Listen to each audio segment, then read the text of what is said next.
Hello everyone and welcome back to डिनोव academy. हमने पिछली क्लास में इंडस्ट्रियल डिस्प्यूट्स एक्ट 1947 का सेक्शन 9C तक कंप्लीट कर लिया था और आज हम चैप्टर 3 से कंटिन्यू करेंगे जो कि सेक्शन 10 से शुरू होता है। ठीक है, तो सेक्शन 10 कहता है कि जो भी डिस्प्यूट्स होंगे इंडस्ट्रियल डिस्प्यूट्स, उनको उनका जो रेफरेंस होगा बोर्ड्स, कोर्ट्स और ट्रिब्यूनल्स में, वो कौन और कब देगा। तो कौन देगा, ये तो अप्रोप्रिएट गवर्नमेंट है। ठीक है, now government's power to refer dispute, सबसे पहले तो अप्रोप्रिएट गवर्नमेंट अगर मानती है ऐसा, अगर अप्रोप्रिएट गवर्नमेंट को ऐसा लगता है कि कोई इंडस्ट्रियल डिस्प्यूट है या फिर होने वाला है, तो फिर उस डिस्प्यूट को वो रेफ़र कर सकती है बोर्ड ऑफ कॉन्सिलिएशन को, कोर्ट ऑफ इंक्वायरी को, लेबर कोर्ट या फिर ट्रिब्यूनल को। अब ट्रिब्यूनल में दोनों हो सकते हैं, इंडस्ट्रियल और नेशनल ट्रिब्यूनल। ठीक है, अब बोर्ड ऑफ कंसिलिएशन सेटलमेंट को प्रमोट करने के लिए है, कोर्ट ऑफ इंक्वायरी सिर्फ इन्वेस्टिगेशन करता है, कोई डिसीजन या अवार्ड नहीं सुनाता। ठीक है, लेबर कोर्ट डिसाइड करती है सेकंड शेड्यूल के मैटर्स और ट्रिब्यूनल डिसाइड करती हैं सेकंड और थर्ड शेड्यूल के मैटर्स। नाउ डिस्प्यूट जो थर्ड शेड्यूल से रिलेटेड हैं, नॉर्मल कंडीशंस में ट्रिब्यूनल देखती है। ठीक है, इंडस्ट्रियल ट्रिब्यूनल या फिर नेशनल ट्रिब्यूनल।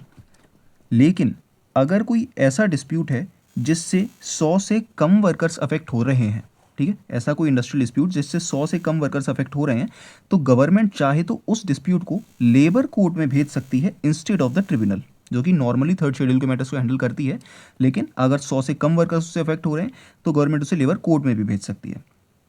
नाउ अगर कोई ऐसा डिस्प्यूट है जो पब्लिक यूटिलिटी सर्विस में स्ट्राइक या लॉकआउट से रिलेटेड है, ठीक है, सेक्शन 22 में स्ट्राइक और लॉकआउट दिए हुए हैं। नाउ पब्लिक यूटिलिटी सर्विस में स्ट्राइक और लॉकआउट है जहां पर नोटिस दिया हुआ है, सेक्शन 22 में नोटिस देना होता है स्ट्राइक और लॉकआउट के पहले, तो फिर appropriate government must refer it, देना ही होगा, मतलब रेफर करना ही पड़ेगा अप्रोप्रिएट गवर्नमेंट को, इन बॉडीज़ को, अनलेस ये जो नोटिस है ये नॉन एक्सपेडिएंट है। ठीक है, यानी कि एक फर्जी वाले को प्रमोट कर रहा है ये, यानी कि एक वैलिड रीज़न नहीं है। Okay, now a dispute where central government is the appropriate government, it can refer the disputes to state governments, labor court और tribunal। मतलब ऐसे इंडस्ट्रियल डिस्प्यूट जहाँ पर appropriate government सेंट्रल गवर्नमेंट है, तो सेंट्रल गवर्नमेंट चाहे तो उसे स्टेट के गवर्नमेंट के लेबर कोर्ट या ट्रिब्यूनल में भी रेफर कर सकती है उन मैटर्स को। नाउ सेक्शन 1A ये कह रहा है कि नेशनल ट्रिब्यूनल का रेफरेंस, उसके बारे में ये बात करता है। तो सेंट्रल गवर्नमेंट नेशनल ट्रिब्यूनल को रेफरेंस कब देगी, जब भी सेंट्रल गवर्नमेंट को लगता है कि ऐसा कोई इंडस्ट्रियल डिस्प्यूट है, एग्जिस्ट करता है या फिर हो सकता है जिसमें नेशनल इंपॉर्टेंस का क्वेश्चन है। ठीक है, नेशनल इंपॉर्टेंस का क्वेश्चन है और एक से ज़्यादा स्टेट्स को ये अफेक्ट कर रहा है, तो फिर इन मैटर्स को सेंट्रल गवर्नमेंट जो है, जो कि सेकेंड और थर्ड शेड्यूल से रिलेटेड है, उन्हें नेशनल ट्रिब्यूनल में रेफर कर सकती है एडजुडिकेशन के लिए। अब यहाँ पर या तो एंटायर डिस्प्यूट भी रेफर कर सकती है या फिर उसका कुछ पार्ट जो नेशनल ट्रिब्यूनल में रेफ़र कर रही है उतना भी कर सकती है। ज़रूरी नहीं कि हर बार पूरा ही डिस्प्यूट उसे रेफ़र करना होगा। नाउ सबसेक्शन 2 कहता है रेफरेंस ऑन पार्टीज रिक्वेस्ट, यानी कि जो डिस्प्यूट हो रहा है उसमें जो पार्टीज़ हैं, एम्प्लॉयर्स और वर्कर्स मेनली, वो या तो जॉइंटली दोनों साथ मिलकर या फिर सेपरेटली प्रेस्क्राइब्ड मैनर में जो रूल्स के द्वारा बताए जाते हैं उसमें रेफ़र कर सकती हैं इस डिस्प्यूट को। कहाँ पर, board, court, labour court, tribunal या फिर नेशनल ट्रिब्यूनल में। और अगर अप्रोप्रिएट गवर्नमेंट को लगता है कि ये जो रेफरेंस कर रही है ये पार्टी, मान लीजिए अगर एम्प्लॉयर की तरफ से कोई रेफरेंस कर रहा है और अप्रोप्रिएट गवर्नमेंट को ये सेटिस्फैक्शन हो जाता है कि ये जो रिप्रेजेंटेटिव है ये मेजॉरिटी को रिप्रेजेंट कर रहे हैं। ठीक है, ऐसा नहीं कि कोई भी एक इंडिविजुअल चला गया और उसने रेफरेंस दे दिया तो वो एक्सेप्टेबल नहीं होगा। गवर्नमेंट को पता होना चाहिए कि एक मेजॉरिटी को रिप्रेजेंट कर रहा है, तभी गवर्नमेंट उस रेफरेंस को एक्सेप्ट कर देगी। ओके, अब सेक्शन 2A कहता है कि इन अवार्ड्स में टाइम लिमिट कितनी होगी। ये जो labour court, tribunal, national tribunal होंगे, ये अपना ऑर्डर जो देते हैं, अवार्ड देते हैं, उसमें कितनी टाइम लिमिट होनी चाहिए। तो जनरल रूल ये कहता है कि जब भी गवर्नमेंट स्पेसिफाई करेगी अपने रेफरेंस से, मतलब यानी कि रेफरेंस जब देगी गवर्नमेंट तो उसमें स्पेसिफाई करेगी कि इतने टाइम लिमिट में आपको अपने डिसीजंस देना है। ठीक है, अब अगर इंडिविजुअल वर्कमैन का डिस्प्यूट है तो मैक्सिमम 3 मंथ्स में देना होता है, जिसमें एक्सटेंशन भी पॉसिबल है अगर पार्टीज अप्लाई करती हैं प्रिस्क्राइब्ड मैनर में, या तो जॉइंटली या separately, labour court, tribunal, national tribunal में एक्सटेंशन के लिए और प्रिसाइडिंग ऑफिसर को लगता है कि ये ज़रूरी है, टाइम पीरियड बढ़ाना ज़रूरी है, तो वो टाइम पीरियड को बढ़ा सकता है और उसे रिकॉर्ड करने होंगे अपने रीजंस। अब यहाँ पर जो भी सिविल कोड का इंजंक्शन ऑर्डर है फॉर द टाइम स्टेट, उसे इंक्लूड नहीं किया जाएगा इस टाइम पीरियड में, ठीक है, इसमें या फिर इसमें या फिर इसमें उसे इंक्लूड नहीं किया जाएगा। और अगर किसी प्रोसीडिंग में स्पेसिफाइड टाइम से ज़्यादा टाइम भी लग जाता है तो प्रोसीडिंग जो होगी वो तब भी वैलिड ही रहेगी। यानी कि मान लीजिए गवर्नमेंट ने अपने रेफरेंस ऑर्डर में स्पेसिफाई किया था कि आपको 2 महीने के अंदर अंदर फैसला सुनाना है, लेकिन कोर्ट को ज़्यादा टाइम लग गया, 3 महीने लग गए, तो टाइम ज़्यादा लगने की वजह से वो जो डिसीजन देगी वो इनवैलिड नहीं हो जाएगा, इलीगल नहीं होगा, वो तब भी वैलिड ही रहेगा, ठीक है। और सबसेक्शन 3 कहता है कि जब भी कोई डिस्प्यूट रेफ़र किया गया है बोर्ड, लेबर कोर्ट, ट्रिब्यूनल या नेशनल ट्रिब्यूनल को, तो अप्रोप्रिएट गवर्नमेंट चाहे तो उस इंडस्ट्री में जो एग्जिस्टिंग स्ट्राइक्स और लॉकआउट हैं उन्हें प्रोहिबिट कर सकती है, रोक सकती है, ठीक है। यानी जब तक इनकी प्रोसीडिंग्स चल रही है ना, तो अप्रोप्रिएट गवर्नमेंट उन स्ट्राइक और लॉकआउट को रोक देगी। Limited scope of education, if the appropriate government specify the points of dispute for education, the court tribunal can only decide those matters incidental connected to those points। यानी कि appropriate government अगर, जैसा कि अभी हमने पहले देखा था कि या तो पूरा डिस्प्यूट रेफर कर सकती है या फिर उसका कुछ पार्ट, मान लीजिए अप्रोप्रिएट गवर्नमेंट ने इतने बड़े डिस्प्यूट का सिर्फ इतना सा हिस्सा रेफर किया है एजुडिकेशन के लिए कोर्ट या ट्रिब्यूनल को, तो फिर जो कोर्ट और ट्रिब्यूनल होगी ना, वो सिर्फ इतना ही हिस्सा या फिर इससे रिलेटेड कोई मैटर होगा उसे ही डिसाइड करेगी, ठीक है, उन पर ही डिस्कशन करेगी। और अगर एक ऐसी इंडस्ट्री है, इसे एग्जाम्पल से समझते हैं।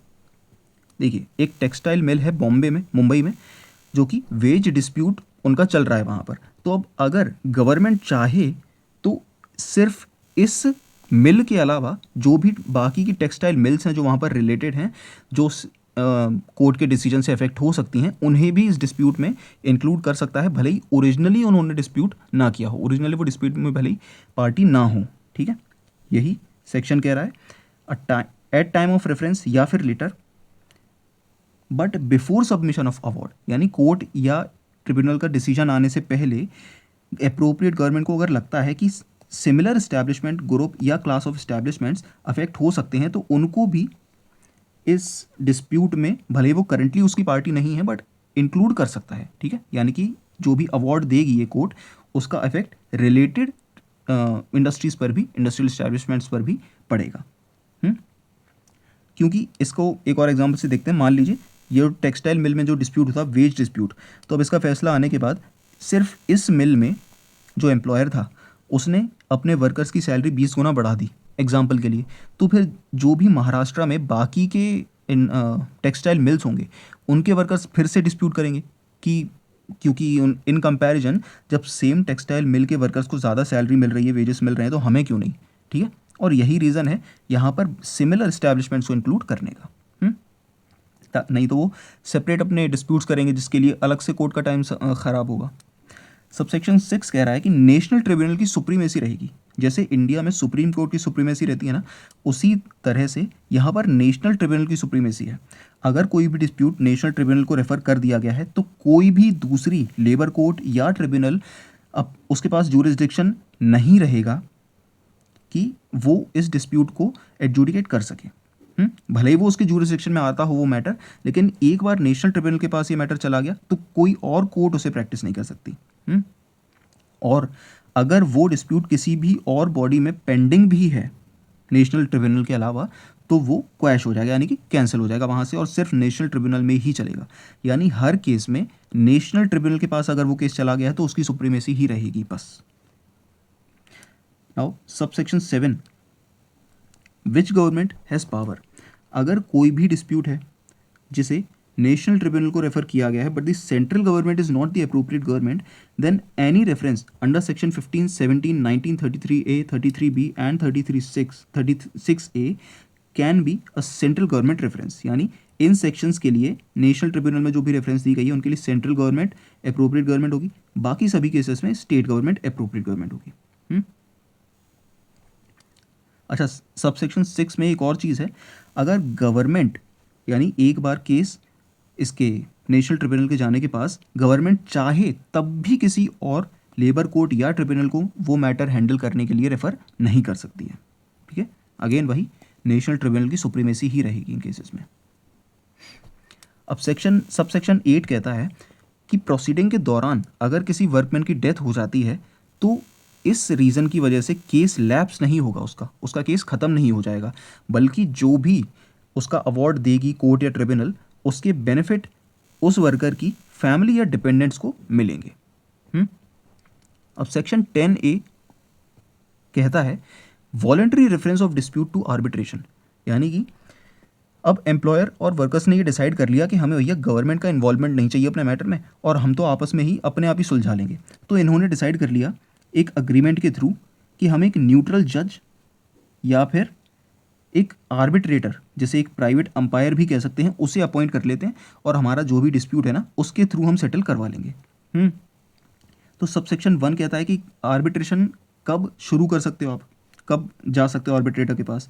तो कोई भी डिस्प्यूट ऐसा है या फिर होने वाला है और एम्प्लॉयर वर्कमैन को लगता है कि ये डिस्प्यूट हमारे बीच हो सकता है, तो फिर वो एक रिटर्न अग्रीमेंट कर लेंगे।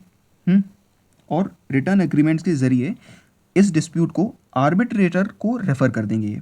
ठीक है, और वो रेफरेंस एक प्रिसाइडिंग ऑफिसर भी हो सकता है। वो आर्बिट्रेटर जो होगा ना वो एक प्रिसाइडिंग ऑफिसर भी हो सकता है। बेसिकली इंडिपेंडेंट पर्सन जो हमने डेफिनेशंस में पढ़ा था ना वो होना चाहिए, तो वो प्रिसाइडिंग ऑफिसर भी हो सकता है ऑफ अ लेबर कोर्ट या ट्रिब्यूनल या national tribunal as an arbitrator और arbitrators as may be specified in the arbitration agreement, यानी एक या एक से ज़्यादा आर्बिट्रेटर्स भी रख सकते हैं, लेकिन रिटर्न अग्रीमेंट होना चाहिए।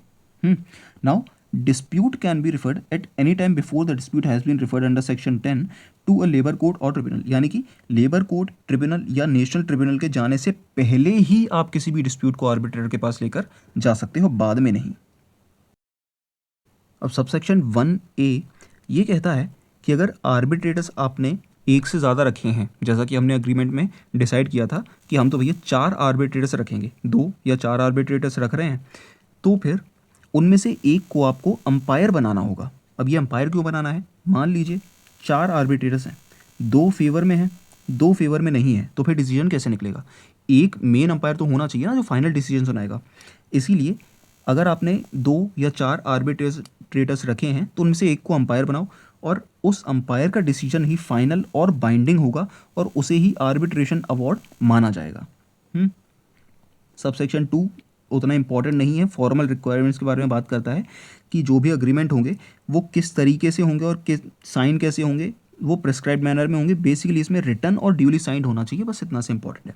सबसेक्शन 3 कहता है कि आपने अग्रीमेंट तो कर लिया आर्बिट्रेशन का, लेकिन अब गवर्नमेंट को भी तो बताओ, है ना।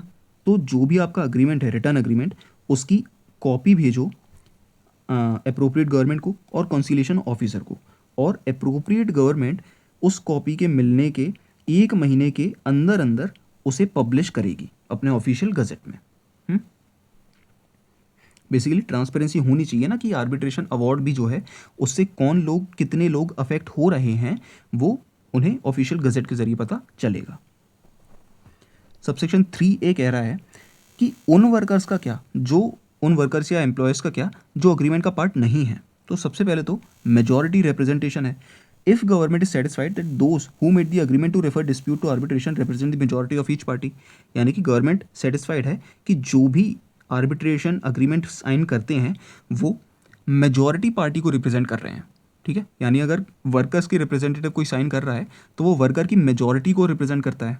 ठीक है, नाउ इसीलिए अप्रोप्रिएट गवर्नमेंट एक नोटिफिकेशन इशू करेगी 1 महीने के अंदर अंदर इन प्रिस्क्राइब्ड मैनर, और ये जो 1 महीने का समय है ना, ये उन सभी वर्कर्स के लिए है जो इस डिस्प्यूट की पार्टी नहीं है लेकिन फिर भी उन्हें अफेक्ट पड़ेगा इसके अवार्ड से।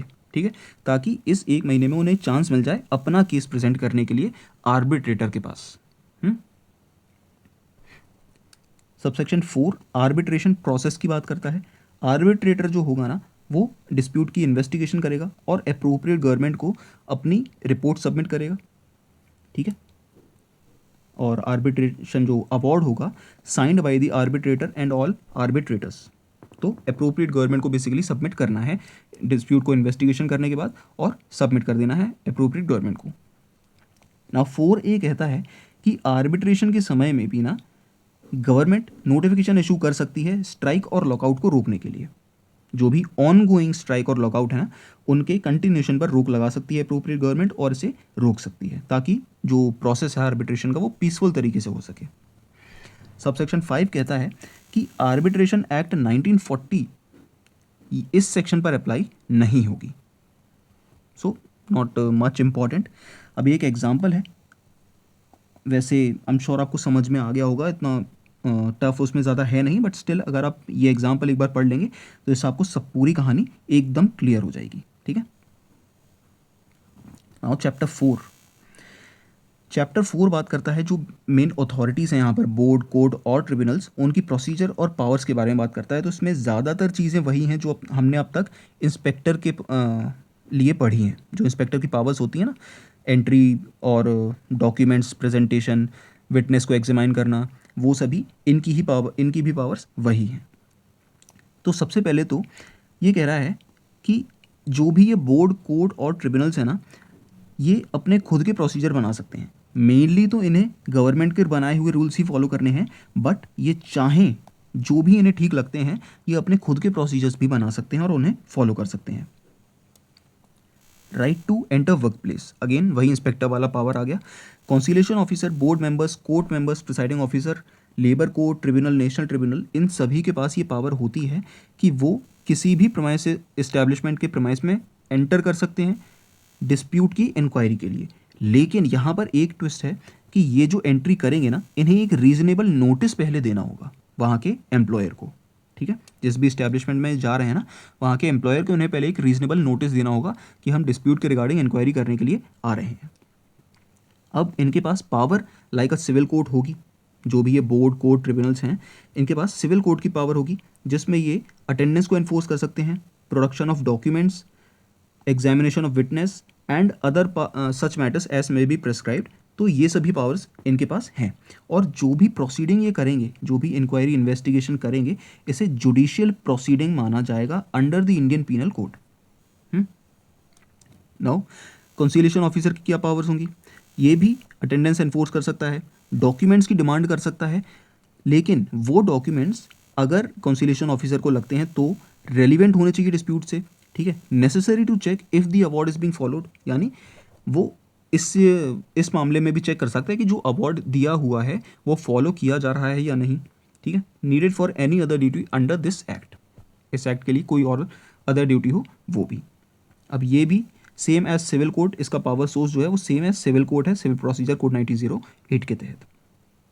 अब यहाँ पर डिफरेंस ये है, conciliation officer have limited civil court powers, सिर्फ अटेंडेंस ऑफ डॉक्यूमेंट्स वगैरह ही कर सकता है, विटनेस को एग्जामाइन करने की पावर इसके पास नहीं है। अब सबसेक्शन 5 कहता है कि असेसर्स को भी अपॉइंट कर सकते हो आप, यानी court, labour court, tribunal, national tribunal, ये एक या एक से ज़्यादा असेसर्स को अपॉइंट कर सकते हैं। असेसर्स हमने पिछली क्लास में भी पढ़े थे, जो स्पेशलाइज्ड होते हैं, स्पेशल नॉलेज होती है उनको किसी भी मैटर के बारे में, टेक्निकल मैटर्स। तो उसके लिए अगर इन बॉडीज़ को लगता है कि असेसर्स को अपॉइंट करना चाहिए तो वो एक या एक से ज़्यादा असेसर्स को अपॉइंट कर सकते हैं। अब जितने भी ये मेंबर्स हैं, जितने अभी तक हमने पढ़े हैं, इन सभी को पब्लिक सर्वेंट माना जाएगा। ठीक है, officers, members of board, court, presiding officer, labour court, tribunal, national tribunal के, इन्हें पब्लिक सर्वेंट माना जाएगा आईपीसी के तहत। सबसेक्शन 7 कहता है कि पैसा कौन देगा? पैसा किस बात का? कॉस्ट जो भी लीगल प्रोसीडिंग का होता है, legal expenses, litigation fees, incidental charges, ये सभी, इसका कॉस्ट कौन देगा? तो सबसे पहले तो कॉस्ट कौन देगा ये डिसाइड करने का अधिकार है लेबर कोर्ट, ट्रिब्यूनल और नेशनल ट्रिब्यूनल के पास। वो खुद ही डिसाइड करेंगे कौन देगा, कितना देगा, किसको देगा और अंडर व्हाट कंडीशंस, किन कंडीशंस के साथ देगा। और अगर किसी को पैसा मिलना है, मान लीजिए इन्होंने एक अवार्ड दिया कि आप वर्कर को इतना इतना वेजेस दो, तो फिर वो जो वर्कर्स है ना, वो अप्रोप्रिएट गवर्नमेंट के पास अप्लाई कर सकता है उस मनी को रिकवर करने के लिए, और उसे रिकवर गवर्नमेंट ऐसे करवाएगी जैसे लैंड रेवेन्यू के एरियाज को करवाती है। तो ये एक स्ट्रॉन्ग एनफोर्समेंट है। Subsection 8 treated as civil court, not important, criminal procedure code के तहत भी इसे सिविल कोर्ट माना जाएगा। ठीक है, now subsection 9 how awards orders are enforced. Every award order or settlement by labor court, tribunal, national tribunal shall be executed in accordance with the procedure, यानी जो भी प्रोसीजर सिविल कोर्ट फॉलो करती है CPC 1908 के तहत, वही procedure इन्हें follow करना है अवार्ड्स और ऑर्डर्स को एनफोर्स कराने के लिए. Transmission to civil court, labour court, tribunal, national tribunal send मतलब भेज सकती है किसी भी अवार्ड को किसी सिविल कोर्ट के लिए, सिविल कोर्ट जिसके पास जुरिडिक्शन हो, ठीक है, और वो सिविल कोर्ट उस अवार्ड को इस तरीके से ट्रीट करेगी जैसे वो उसकी खुद की दी हुई कोई डिक्री है या डिसीजन है, उस तरह से ये ट्रीट करेगी. तो ये भी उतना इंपॉर्टेंट नहीं है. नाउ सेक्शन 11A बात करता है powers of courts tribunals in dismissal cases. अगर किसी वर्कर को डिसमिस कर दिया गया है, ठीक है, फायर कर दिया गया मान लीजिए, तो उन केसेस में क्या पावर्स होंगी इनके पास.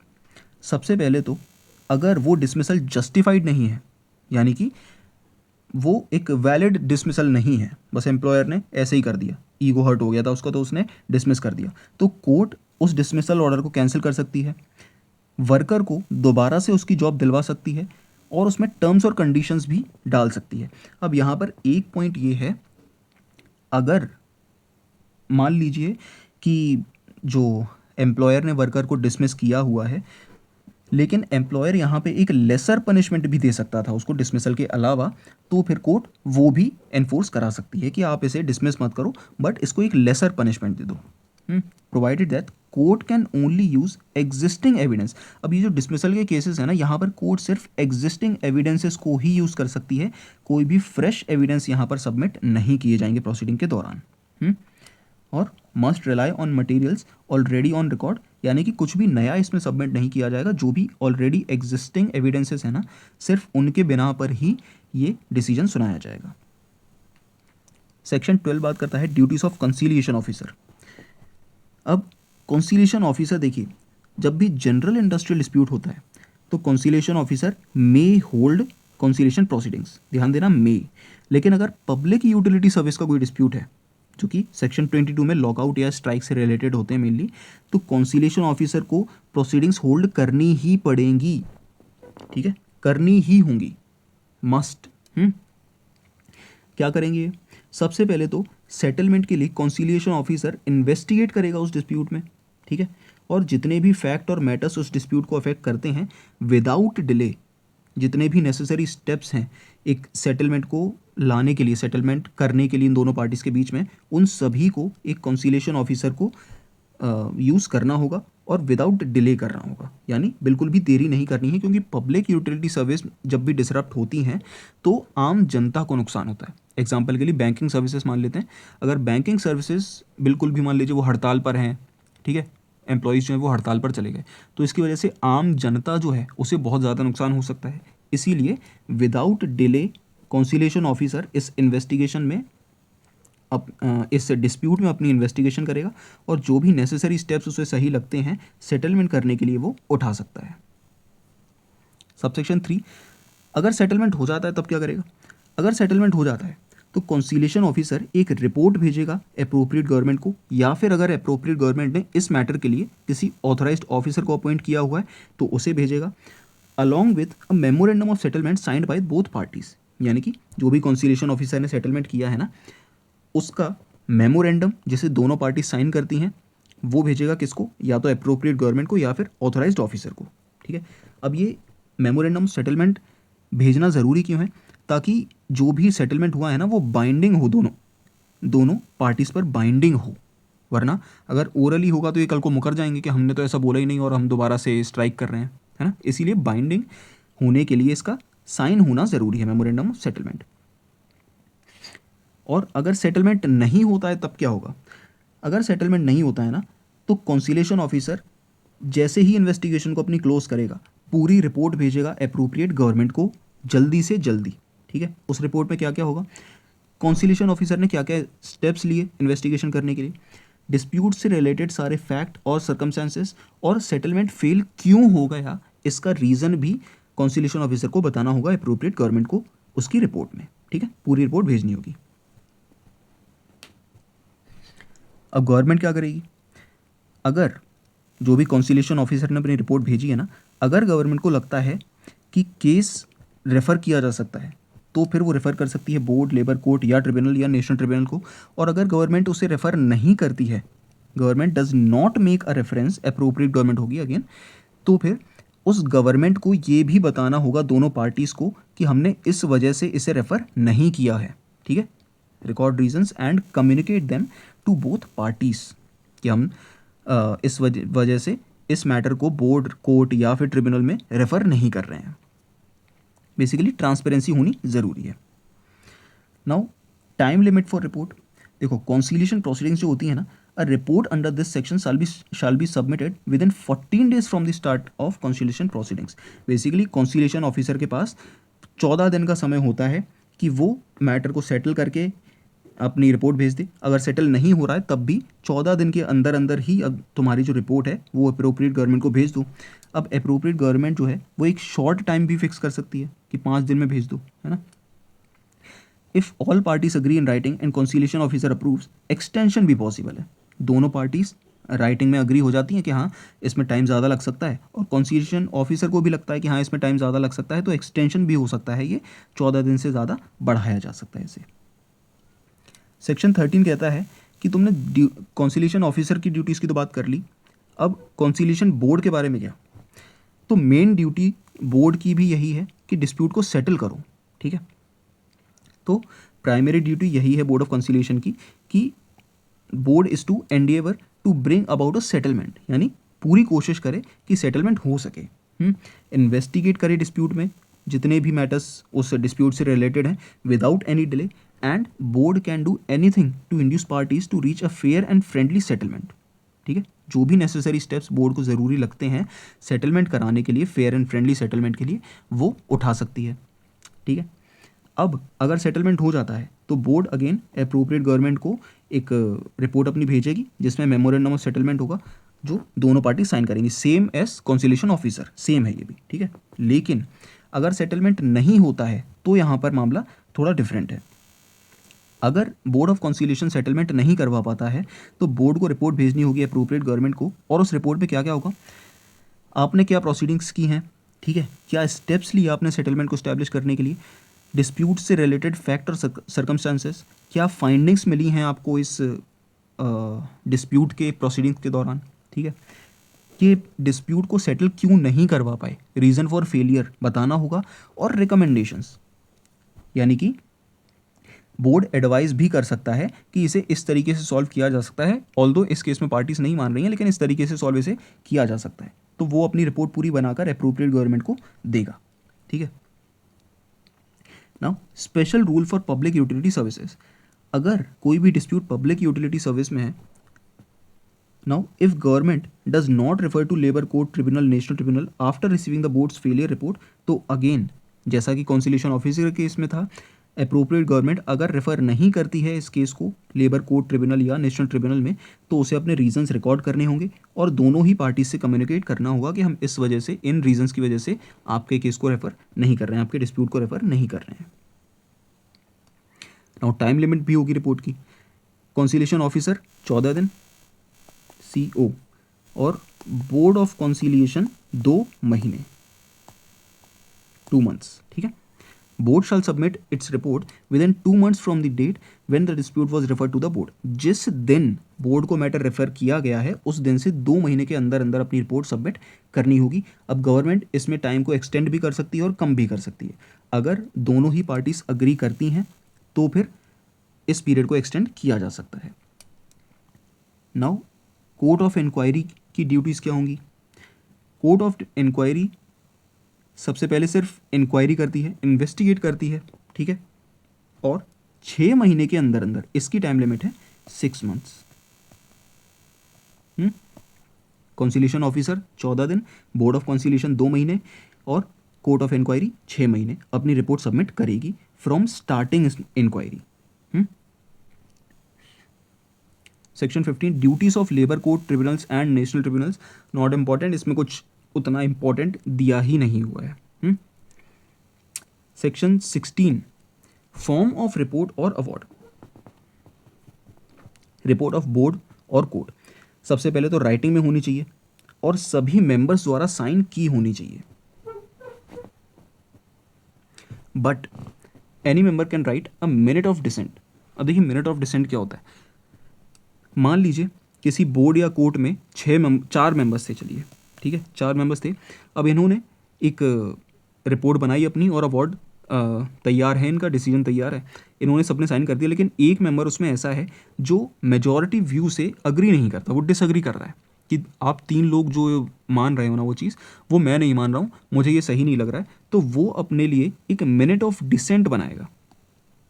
मिनट ऑफ डिसेंट बेसिकली एक डिसअग्रीमेंट, जो मेजॉरिटी व्यू से डिसअग्री होता है ना, वो बनाएगा, और ये भी अपनी रिपोर्ट के साथ भेजना होगा अप्रोप्रिएट गवर्नमेंट को। ठीक है।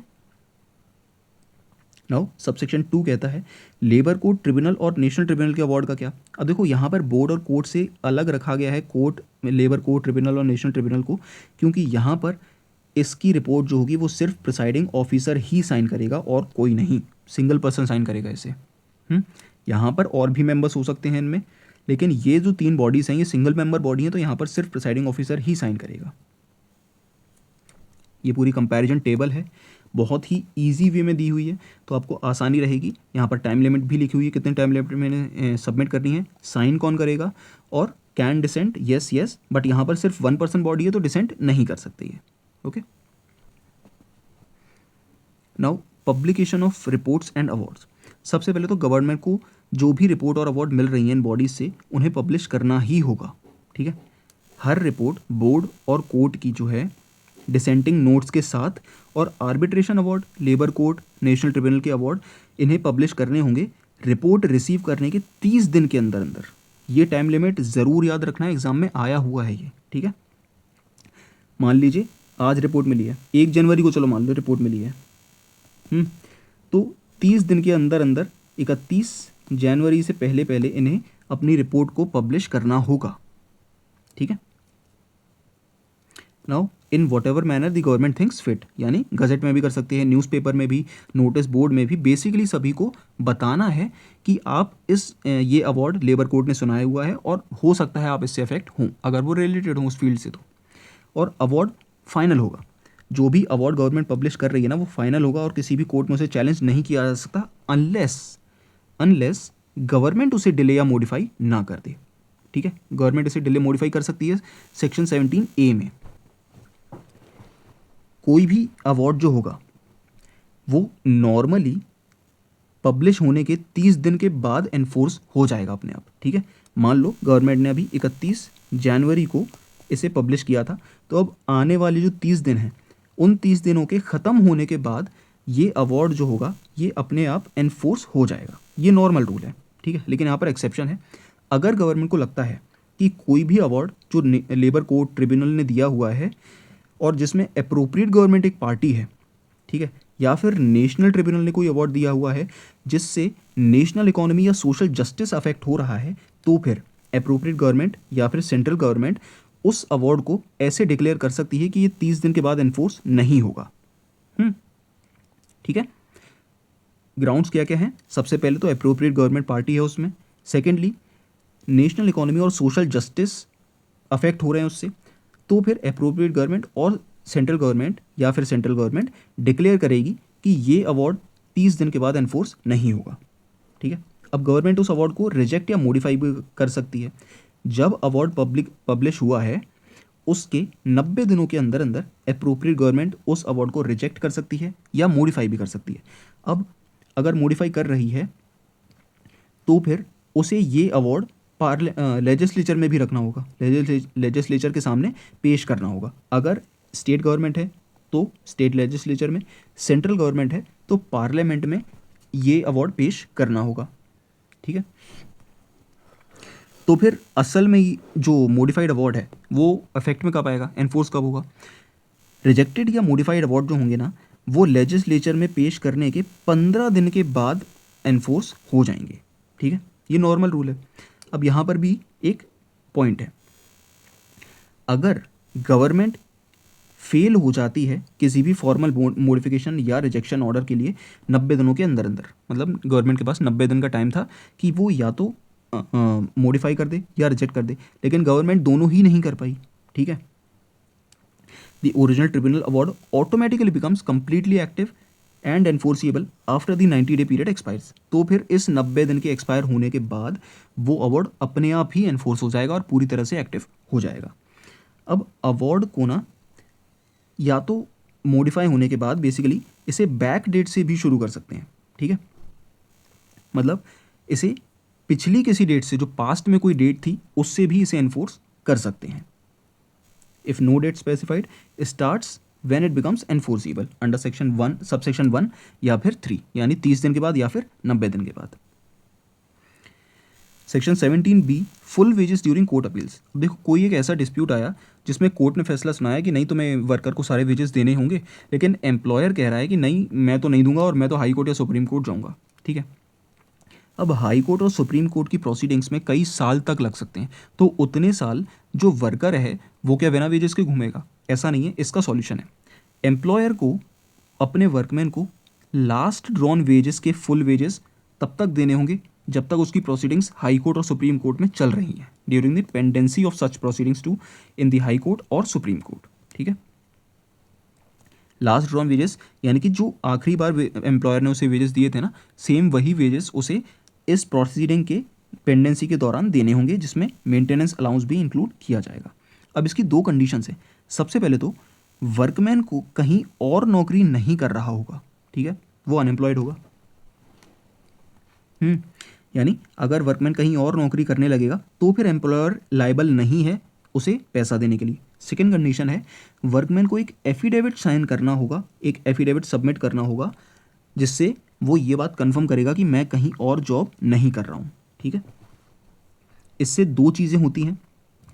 सबसे पहले तो जब वर्कमैन ये एफिडेविट दे देगा तभी उसका ये लास्ट ड्रॉन वेजेस वाला शुरू होगा, फुल वेजेस, ठीक है।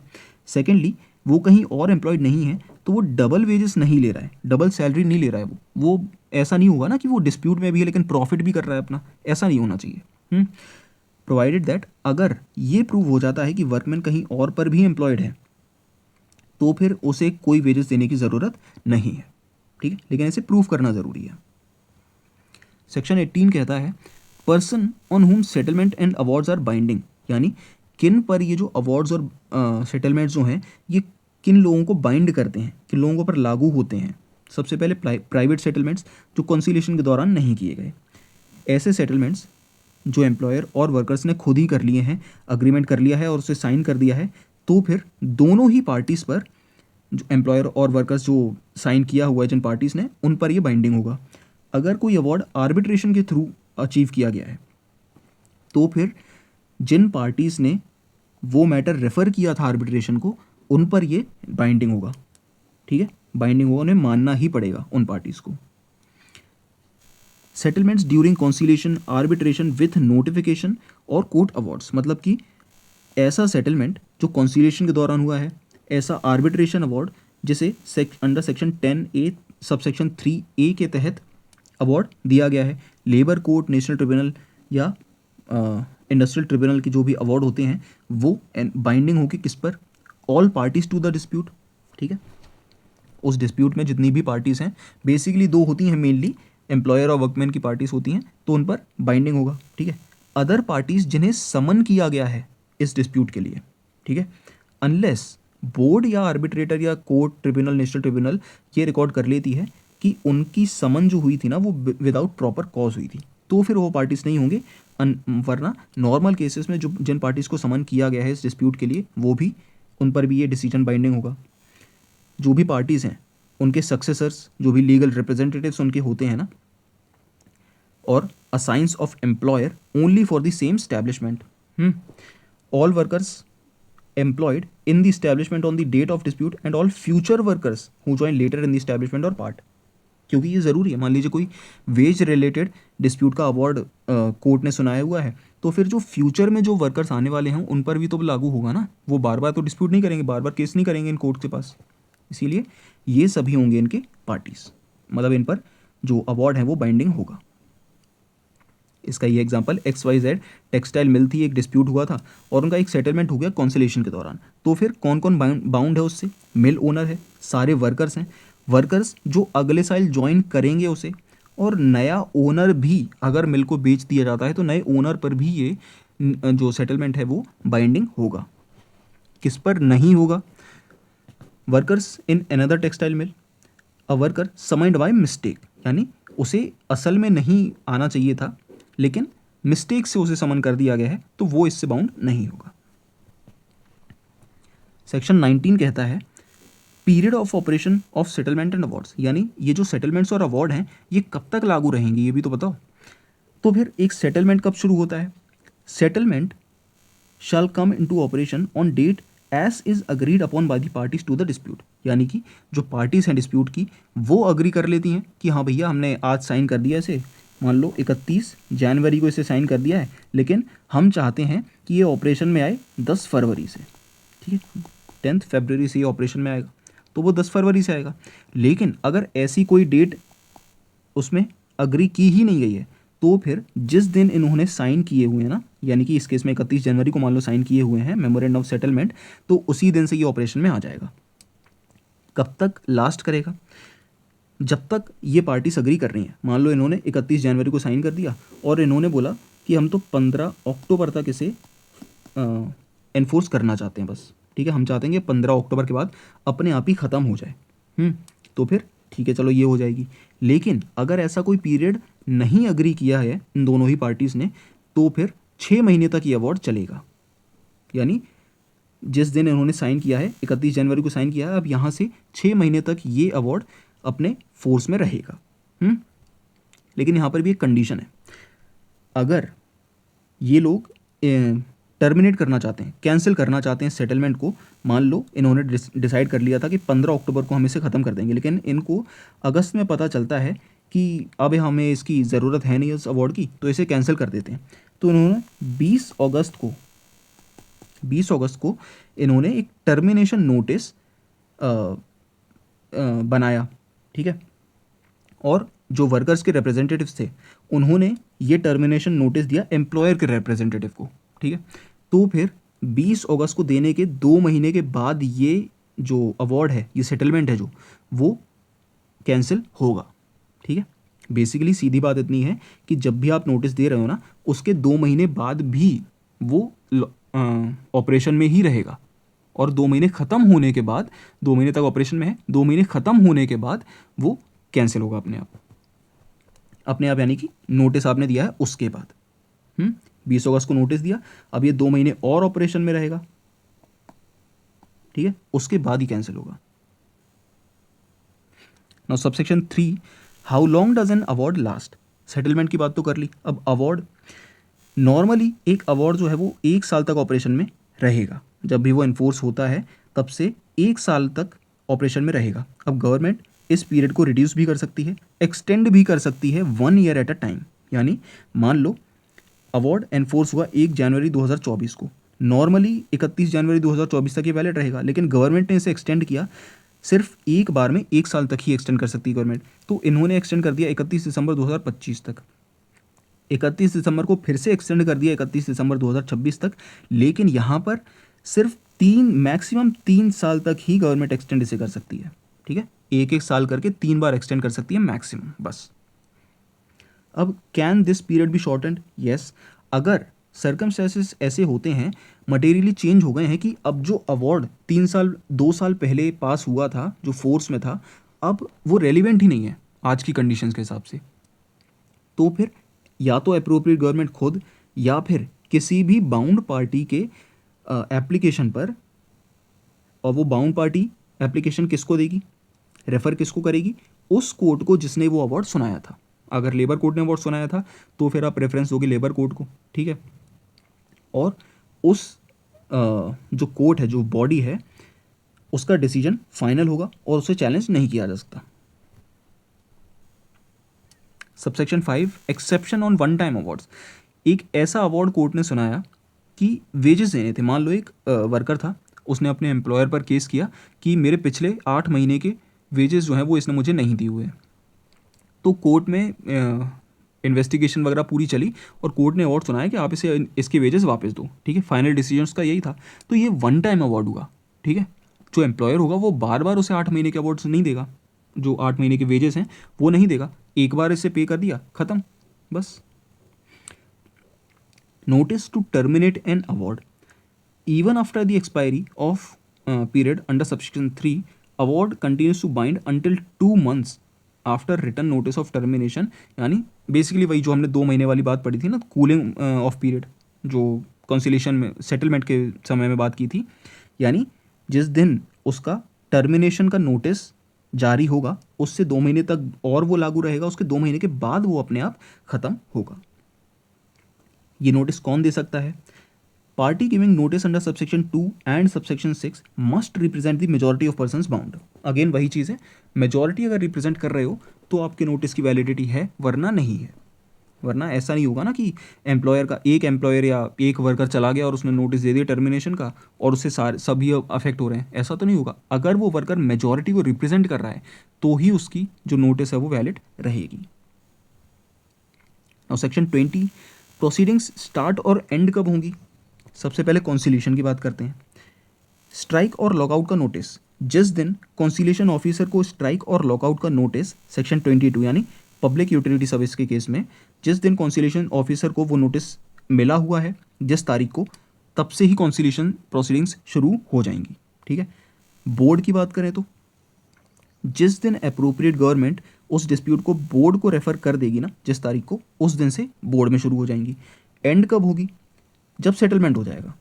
मेमोरेंडम ऑफ सेटलमेंट जिस दिन साइन हो गया, दोनों पार्टीज ने साइन कर दिया, तो ठीक है भैया, एंड हो गई कॉन्सिलेशन प्रोसीडिंग्स। लेकिन अगर सेटलमेंट नहीं हुआ है तब क्या?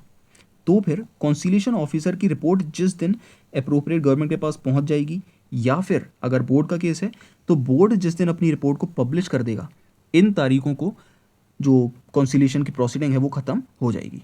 ऑफिसर के केस में अप्रोप्रिएट गवर्नमेंट के पास जिस दिन रिपोर्ट पहुंच गई, बोर्ड के केस में जिस दिन बोर्ड ने अपनी रिपोर्ट पब्लिश कर दी।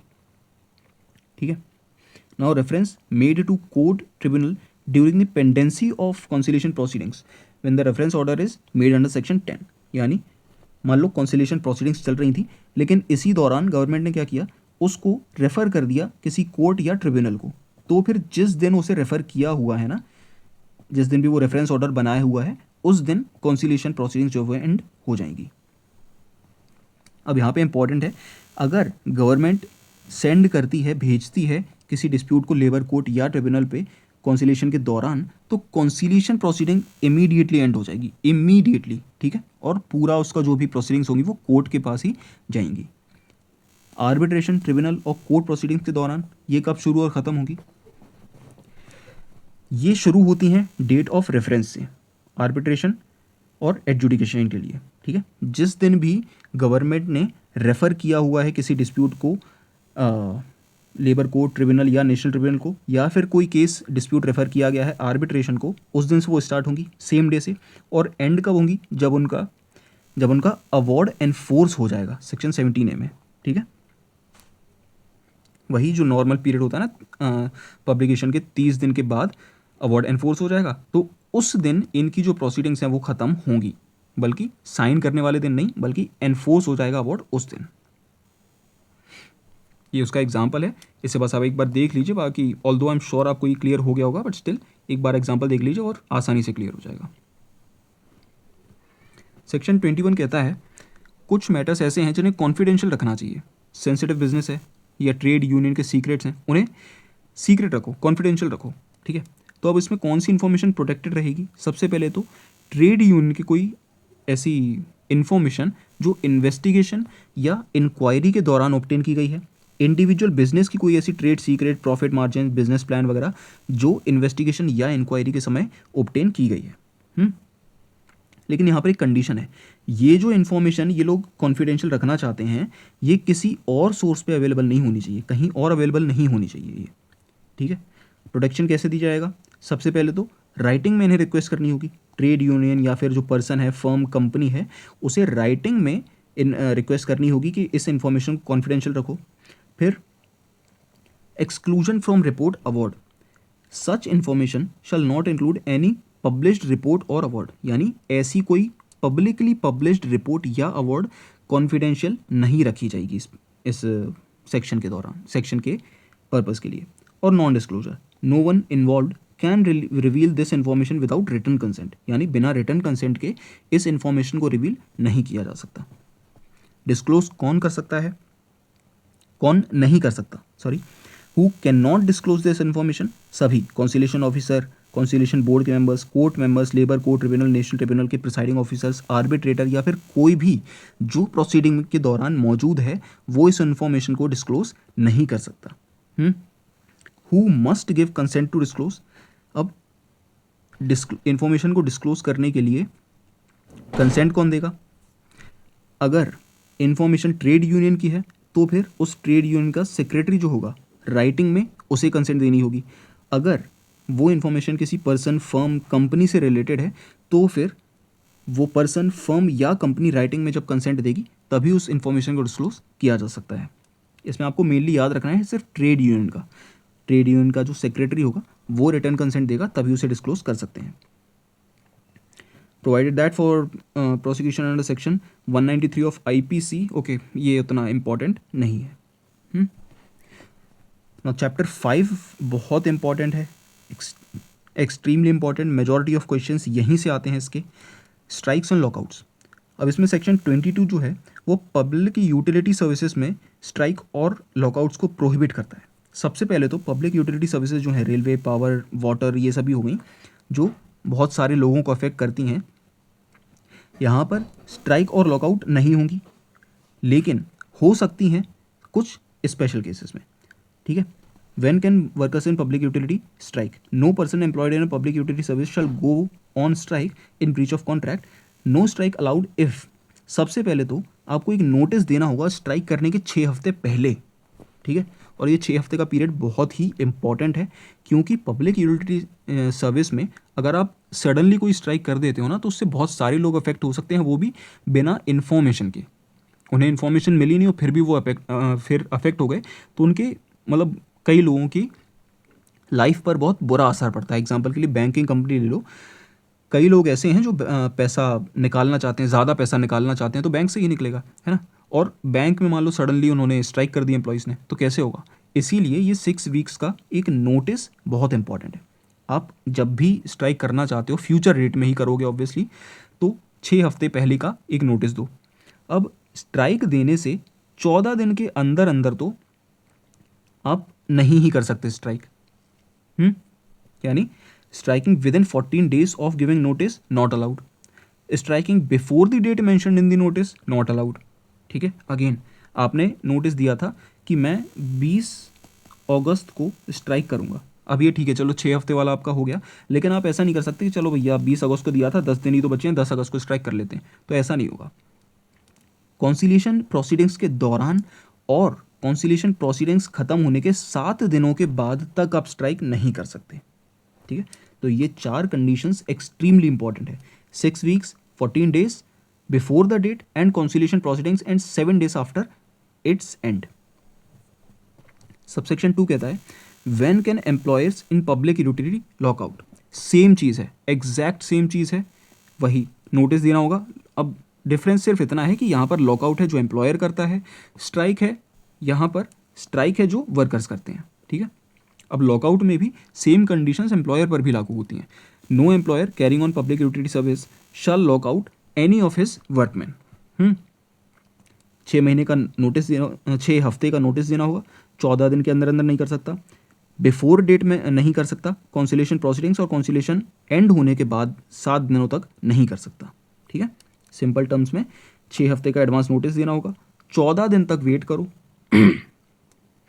स्ट्राइक और लॉकआउट बिफोर मेंशन डेट नहीं हो सकती एंड कॉन्सिलिएशन के दौरान और 7 दिन खत्म होने के बाद नहीं हो 7 दिन खत्म होने के पहले नहीं हो सकती। अब notice not needed if already on strike and lockout.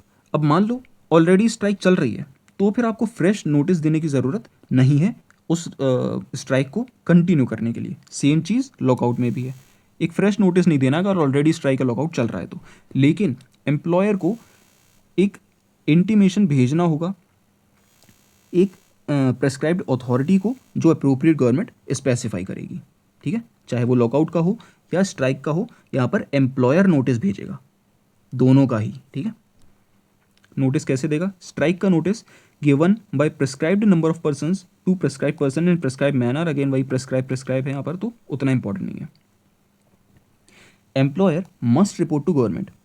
Employer को एक स्ट्राइक का नोटिस मिलता है वर्कर्स के द्वारा, ठीक है, वर्कर्स ने एक स्ट्राइक का नोटिस दे दिया एम्प्लॉयर को, या फिर वर्कर्स को एम्प्लॉयर ने एक लॉकआउट का नोटिस दे दिया, तो फिर एम्प्लॉयर दोनों ही केसेस में, चाहे लॉकआउट का हो चाहे स्ट्राइक का नोटिस हो, एम्प्लॉयर 5 दिनों के अंदर अंदर एप्रोप्रिएट गवर्नमेंट या फिर प्रिस्क्राइब्ड अथॉरिटी को रिपोर्ट करेगा कि उसे कितने नोटिस रिसीव हुए हैं या फिर उसने कितने नोटिस दिए हुए हैं लॉकआउट के। यहाँ पर टाइम पीरियड है 5 दिन। अब section 23 general prohibition of strikes and lockouts. अब ये बाकी सभी इंडस्ट्रीज़ में, अब इसमें पब्लिक यूटिलिटी सर्विसेज की इंडस्ट्रीज़ जो हैं वो भी इंक्लूड होती हैं। अब यहाँ पर no workman who is employed in any industrial establishment shall go on strike in breach of contract and no employer और of any such workman shall declare a lockout. General rule तो यही है कि स्ट्राइक और lockout नहीं करोगे breach of contract में। अब ये रूल्स जो हैं वो सभी इंडस्ट्रियल एस्टेब्लिशमेंट्स पर अप्लाई होते हैं। पब्लिक यूटिलिटी के स्पेसिफिक थे सेक्शन 22 में जो हमने पढ़े थे, ठीक है। अब स्ट्राइक और लॉकआउट कब अलाउड नहीं है? सबसे पहले तो कॉन्सिलिएशन प्रोसीडिंग के दौरान, कॉन्सिलिएशन बोर्ड पर जो प्रोसीडिंग्स चल रही है ना, उन प्रोसीडिंग के दौरान, और उस बोर्ड की प्रोसीडिंग्स खत्म होने के 7 दिनों के अंदर अंदर अलाउड नहीं है। क्या क्या अलाउड नहीं है? स्ट्राइक और लॉकआउट। यहाँ पर ध्यान देना, कॉन्सिलिएशन बोर्ड की बात कर रहे हैं, सेक्शन 22 में कॉन्सिलिएशन ऑफिसर की बात कर रहे थे। Labour court, tribunal, national tribunal की प्रोसीडिंग्स के दौरान और 2 महीने खत्म होने के बाद ही आप कर सकते हो, यानी प्रोसीडिंग के दौरान तो करनी ही नहीं है, 2 महीने खत्म होने तक भी नहीं करनी है। आर्बिट्रेशन की प्रोसीडिंग के दौरान नहीं करनी है और 2 महीने खत्म होने के बाद ही करनी है। जब तक एक सेटलमेंट या अवार्ड ऑपरेशन में है तब तक भी नहीं करनी है, ठीक है। सिंपली कॉन्सिलिएशन बोर्ड की प्रोसीडिंग्स तो जिसकी भी चल रही है ना, नहीं ही करनी है स्ट्राइक और लॉकआउट। अब कॉन्सिलिएशन के केस में 7 दिन खत्म होने के बाद करनी है। लेबर कोर्ट, ट्रिब्यूनल या नेशनल ट्रिब्यूनल की प्रोसीडिंग्स खत्म होने के 2 महीने के बाद कर सकते हो स्ट्राइक और लॉकआउट, और आर्बिट्रेशन के केस में भी 2 महीने खत्म होने के बाद ही कर सकते हो। अब यहाँ पर की डिफरेंस ये है सेक्शन 22 से कि यहाँ पर आपको कोई नोटिस देने की ज़रूरत नहीं है, 6 हफ्ते या 14 दिन का कोई नोटिस वोटिस की ज़रूरत यहाँ पर नहीं है। सेक्शन 24 इल्लीगल स्ट्राइक और लॉकआउट्स की बात करता है। अब कोई भी स्ट्राइक इल्लीगल होगी अगर वो सेक्शन 22 और 23 को वायलेट करती है, यानी आपने कोई नोटिस दिया नहीं 6 महीने का या फिर 6 हफ्ते का, या फिर आपने बिफोर डेट कर ली या फिर 14 दिन के अंदर अंदर कर ली, ठीक है, या फिर प्रोसीडिंग्स चल रही थी तब आपने स्ट्राइक या लॉकआउट कर लिया, तो वो इल्लीगल मानी जाएंगी, ठीक है। Continued after government prohibited it, यानी गवर्नमेंट ने बोल दिया कि प्रोसीडिंग्स चल रही हैं और गवर्नमेंट ने डिक्लेयर कर दिया कि यहाँ पर कोई भी स्ट्राइक या लॉकआउट नहीं चलेगा, लेकिन फिर भी आप उसे कंटिन्यू कर रहे हो तो उसे इल्लीगल माना जाएगा।